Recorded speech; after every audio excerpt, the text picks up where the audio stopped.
देखिए, अगर आपको ट्रेडिंग के फील्ड में सक्सेसफुल होना है तो आपको दो चार चीज़ें हैं जिनको समझना पड़ेगा, उनसे बाहर ट्रेडिंग नहीं है। जैसे कि आपको प्रोबेबिलिटी गेम को समझना पड़ेगा।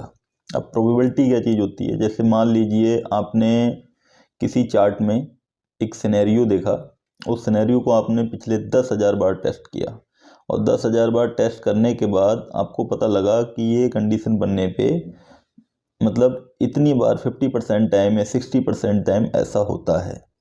तो उस सिनेरियो की एक प्रोबेबिलिटी बन गई कि 60% टाइम इस तरीके का बनता है, तो ऐसा मार्केट मूव देता है। तो ये आपको प्रोबेबिलिटी गेम समझना पड़ेगा। इसी प्रोबेबिलिटी के चलते सेटअप बनाया जाता है।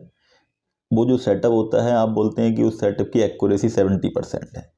तो ये इसका मतलब यही है कि उस सेटअप की जो प्रोबेबिलिटी है, इस तरीके का जब भी मार्केट में सेटअप बनता है तो पिछले बैक टेस्टिंग में उसने 70% टाइम इस तरीके का मूव दिया है, इसीलिए उसकी जो एक्यूरेसी बताई जा रही है वो 70% बताई जा रही है। हालांकि ये कोई कंफर्म नहीं है, मार्केट अनप्रेडिक्टेबल है, इसमें कुछ भी हो सकता है, लेकिन एक प्रोबेबिलिटी के हिसाब से हम लोग जो है प्ले करते हैं। और प्रोबेबिलिटी के साथ जब रिस्क रिवॉर्ड जोड़ दिया जाता है, जब आपने किसी सेटअप की देख लिया, एक आपने सेटअप फाइंड आउट कर लिया, उसकी प्रोबेबिलिटी आपने पिछले बैक टेस्टिंग में चेक कर ली कि इतनी प्रोबेबिलिटी है, उसके बाद आपको उसको रिस्क रिवॉर्ड के साथ फॉलो करना होता है।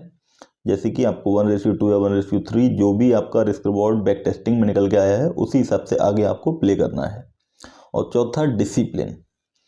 इन सारी चीज़ों को बिल्कुल एग्जैक्टली फॉलो करना है, बिल्कुल करेक्टली फॉलो करना है, एक सेटअप जो बनाया है उसी को फॉलो करना है और प्रोबेबिलिटी की गेम को बहुत अच्छे से समझना है, रिस्क मैनेजमेंट फॉलो करना है। ये सारी चीज़ें जो डिसिप्लिन में की जाती हैं, ये बहुत ज़रूरी है। अगर डिसिप्लिन में नहीं किया तब भी आप लॉस करोगे।